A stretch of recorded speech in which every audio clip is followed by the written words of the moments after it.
Tani unë të bëj pyetjen ty se po t'jo bëj kolegëve këtu këtë pyetje tani që vjen tani, do duket sikur do hedhin fallën e këtu.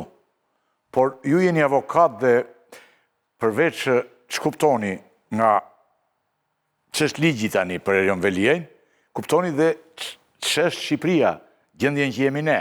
Që një gjendje konfuze është përsëri edhe pse ju e kuptoni luftat politike, spaku drejtin lufta që i bet nga njëra po nga tjetra palë tjera.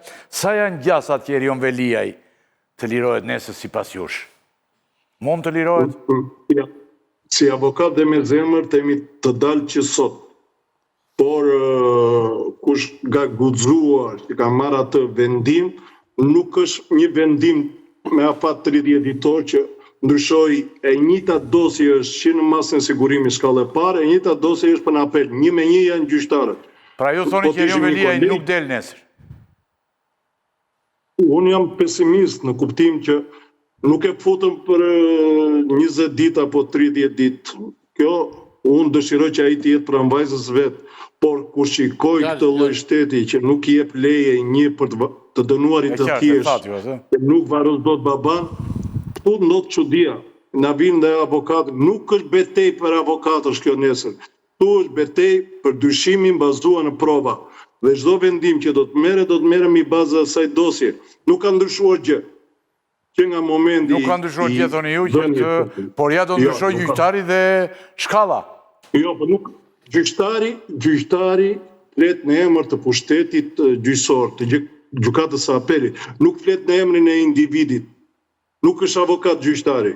Nuk flet as në emër të organeve procedurës. Flet gjithmonë nëse vendimi i shkallës parë është i lishëm apo duhet refuzuar. Çdo lloj mas tjetër do të jetë gabim, sepse po ky gjyqtar bëri dhe zotin Berisha detyrim paraqitje. Në momentin që ishte kërkesa për revokim mase, nuk duhet dilte mbi kërkesa, o të rëzonte, o të caktonte. Por jemi përpara një gjyqtari që nuk besoj ka një nivel të tillë. Ju thoni që jemi përpara një gjyqtari me integritet. Nuk jemi, sepse ky gjyqtar dhe për 2000 lekë të reja ka dënuar doktoresh 5 vite mos ushtroi funksion. Është situata shumë e vështirë. Edhe gjyqtarit duhet të jemi në krah, të gjithëve duhet, sepse kryetarët e bashkisë, kryetar partie, do vinë, por sistemi i drejtësisë në këtë lloj reforme ka humbur shumë. Avokat, unë falenderoj shumë që ndihmove. Ne konsiderojmë të humbur në këtë, po na kthehet pushteti inkuzator, jo akuzator ku e drejtë e mbrojtjes njëfër. Ne nuk përfillemi më në këto procese. Pra që kohë sa pushtet janë të tilla që të jemi në 2025 në sistem inkuzator, është shumë e rëndë. Do të thënë, këtë lloj reforme drejtësia askush nuk e ka dëshiruar. Falenderoj shumë. Falenderoj. Do të flasim, do të shpresim nesër dhe ne përsëri do të flasim. Kjo është detyra jonë që të flasim. Faleminderit, natë e mirë bashkë. Natë e mirë. Atëre, ka patër sulme të ashpra, ta hedhim tani këtu, edhe një pyetje që unë mendoj që është e rëndësishme, të ashpra ndaj Olc Dados dhe ndaj Erion Banit. Madje ditët e fundit e kanë shpallur edhe grek. Si ke parti? Po ti duhet të shikosh se partia Thuria me këtë punë duhet merret. Thuria Gjeras edhe si gazetar me luhatjet psikologjike të personave që janë shpallur dhe grek për shkak.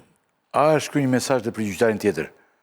Pra që e presin të njëjtat sulme edhe këtë, se ne i thamë avokatit është pyetëm dhe avokatin e gjitha, ishte një tha me integritet shumë gjyqtari e gjitha, por sulmet kanë qenë të panuarta, siç e keni parë.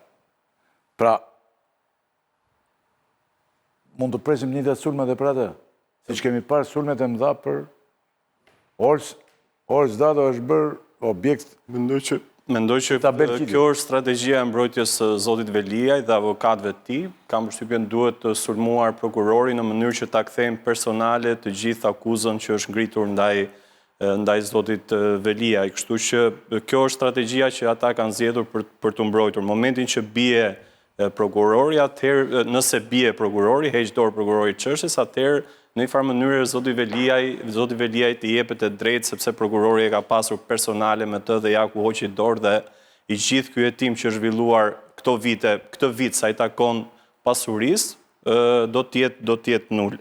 Unë dua të them që nuk është era e parë që një person i cili ka probleme me drejtësinë në Shqipëri vendos të marrë një avokat amerikan. Kemi rastin e Emiliano Shullazit, i cili në mos gaboj 2 ose 3 vite më parë vendosi të marrë një avokat amerikane për në mënyrë që të përballet me drejtësinë shqiptare më mirë, por nuk pati asnjë efekt mbi drejtësinë shqiptare, nuk pati asnjë efekt mbi gjyqtarët, nuk u kompleksuan gjyqtarët se në Shqipëri erdhi një avokate amerikane. Kam përshtypjen që kjo faza e kompleksimit nga një avokat amerikan, kam përshtypjen që drejtësia shqiptare dhe kryesisht gjyqtarët dhe prokurorët që janë në prokurorinë e posaçme e kanë të kaluar. Djali i ri, ti mos e thuaj me plot. Unë them mbi eksperiencën që kam parë deri tani. Sigurisht që ju keni eksperiencë më shumë se sa unë. Po, unë kam parë me thënë Amerikën, ti e shikon Amerika tani. I njihni më mirë. Shumë po të thotë mund të ndryshë Elon Musk, po themi për një çështje të këtë lloji të gjitha dhe ti çfarë do t'i bësh?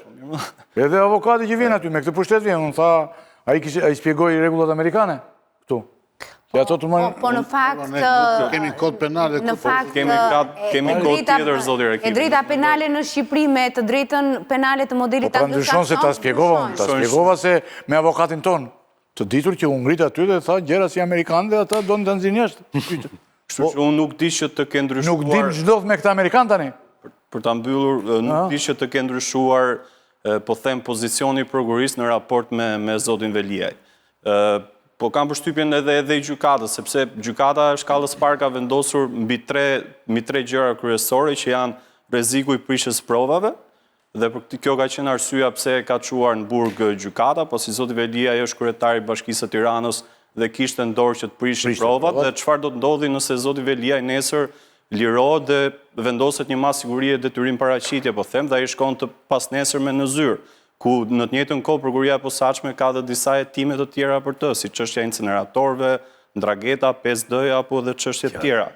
Rreziku për dalë jashtë vendit, në çdo rast zotit Veliaj nëse i jepet një mas detyrim paraqitje sigurisht që mund të largohet nga vendi, dhe një ndër arsyet që ka argumentuar gjykata në shkallën e parë ka qenë edhe pjesa se zoti Veliaj nuk është penduar në momentin që ka intimiduar një oficer të byros kombëtare të hetimit, dhe duket që nuk ka reflektuar, pasi edhe nga statuset në Facebook ai vazhdon me të njëjtin ritëm duke goditur oficerin e BK-s me emër mbi emër, por edhe prokurorin e çështjes dhe zotin dhe gjyqtarin e shkallës parë. Apo biografinë e BK-s. Edhe një edhe një gjë, zoti Rakipi, çari dilte 100% grek. Zoti Rakipi, edhe një gjë tjetër. Agenti asfalis. Te pjesa e grekëve ishin te pjesa që nxjerrin grek janë mediat në dispozicion të zotit Veliaj, të cilat bëjnë këto të themi thurin këto lloj situatash.